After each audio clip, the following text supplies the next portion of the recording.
साहिती जे शहर भिरिया जा ज़ैतून ॾेह तोड़े परॾेह में तमामु घणा मशहूरु आहिनि। हितां जे ज़ैतून खाइण में तमामु लज़ीज़ ऐं मिठो थिए थो। सिंध जे ॿियनि ज़िलनि लाड़काणे, ठटे, बदीन ज़िलनि वारे इलाइक़नि जा ज़ैतून गोल क़िस्म जा थियनि था, जॾहिं त भिरिया सिटी आस पास में सवें एकड़नि ते ज़ैतून बेज़वी शिकिल जो थिए थो, जेको इंतिहाई मिठो खाइण में लज़ीज़ थिए थो। साहिती जे इन खिते में ज़ैतूननि जा बाग़ विरहाङे खां अॻु जा आहिनि, जेके सवें एकड़ ते लॻल आहिनि, जेके ज़मीनदार अक्सर वापारियुनि खे बाग़ ठीके ते ॾेई छॾनि था। उन जे बरअक्स नंढा ज़मीनदार ज़ैतूननि जे बाग़नि मां जजो नाणो कमाइनि था। ज़ैतूननि जूं साल में ॿ मुंदूं थियनि थियूं, हिकु सियारे वारी मुंद ऐं ॿी ऊन्हारे वारी मुंद।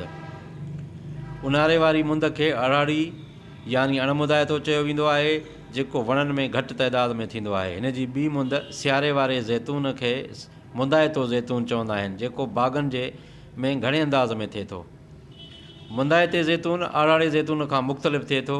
जीअं जीअं थधि में इज़ाफ़ो थींदो वञे थो, तीअं तीअं वणनि में माल जेको आहे उहो तमामु घणो थिए थो। ज़ैतूननि जी मुंद डिसंबर महीने जी आख़िरी हफ़्ते खां शुरू थी मार्च महीने जे पहिरीं तारीख़ुनि में ख़तमु थींदी आहे।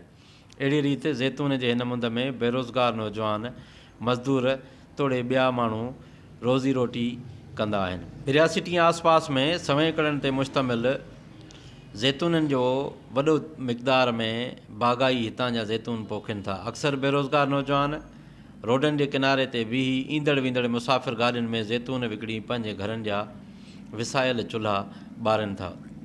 ज़ैतूननि जी मुंद में जीअं जीअं शुरा तोड़े बाग़ाई काठ जूं पेतियूं ठाहे रोज़गार सां लॻी वञनि था। उन्हनि में बाग़नि ऐं ज़ैतूननि जी पटाई, पेटियुनि जी भराई, बाग़नि खां ट्रकुनि जे अॾनि ताईं पहुचाईंदड़ गॾा गाॾियुनि वारा मज़दूर रोज़गार सां लॻी था वञनि। ज़ैतून हितां जे सिंध जे सभिनी फ्रूट मंडियुनि, मार्केटुनि, नवाबशाह, हैदराबाद, कराची खां सवाइ KPK, कोहाट, बन्नू, पिशावर, डेरा इस्माइल ख़ान, जॾहिं त पंजाब सूबे जे फैसलाबाद, मुल्तान, कसूर, रावलपिंडी ॿियनि शहरनि में मोकिलिया वञनि था।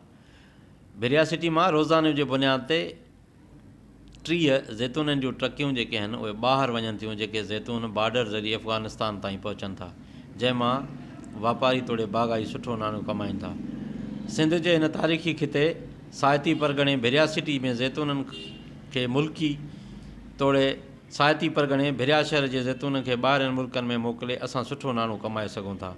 उन करे हाणे ज़रूरत इन ॻाल्हि जी आहे त ज़ैतूननि जे मेवे खे ॿाहिरिनि मुल्कनि में मोकिलण जे वफ़ाक़ी तोड़े सिंध सरकार बंदोबस्तु करे, त जीअं हितां जा महारी मज़दूर आबादगार ख़ुशहाल थी थियण सां गॾु मेवे जी वधीक मशहूरी पिणु थी सघे।